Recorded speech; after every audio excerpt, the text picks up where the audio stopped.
the man who sold the Eiffel Tower twice. Victor Lustig is considered one of the most famous swindlers to have lived on the planet.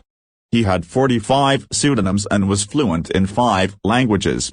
He was arrested in the United States alone more than 50 times, but was released several times due to the lack of any evidence against him. Until World War I, Lustig specialized in organizing fraudulent lotteries. In 1920 he moved to live in the United States, and within a few years he defrauded many banks and individuals with amounts estimated at tens of thousands of dollars. Victor's biggest scam was the sale of one of the 7 wonders of the world, the Eiffel Tower. In May 1925, while searching for adventures, Lustig went to Paris, where he read in a French newspaper that the Eiffel Tower needed repairs.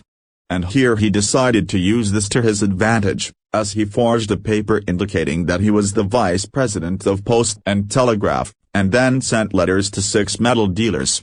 Lustig invited the businessman to a high-ranking hotel where he was staying, and said that the process of repairing the Eiffel Tower was too expensive, and that the government decided to cancel the operation and sell the tower as scrap in a private auction, so as not to. In order not to cause public anger, he asked businessmen to keep the conversation that took place between them confidential. Shortly after, Lustig sold the Eiffel Tower to André Boysen and then fled to Vienna with a suitcase full of cash. Boysen hid his fraud for fear of looking like an idiot. For this reason, Lustig was soon able to return to Paris, and in the same way he sold the Eiffel Tower again. But this time the businessman called the police, and he was forced to flee Paris in a hurry to the United States.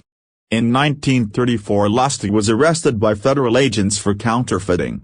On the day before the trial, he managed to escape from the federal house in New York, but was arrested again 27 days later in Pittsburgh. Lustig was found guilty and sentenced to 20 years in prison at Alcatraz. On March 9, 1947, his lung contracted and he died 2 days later at the Federal Health Center for Prisoners in Springfield.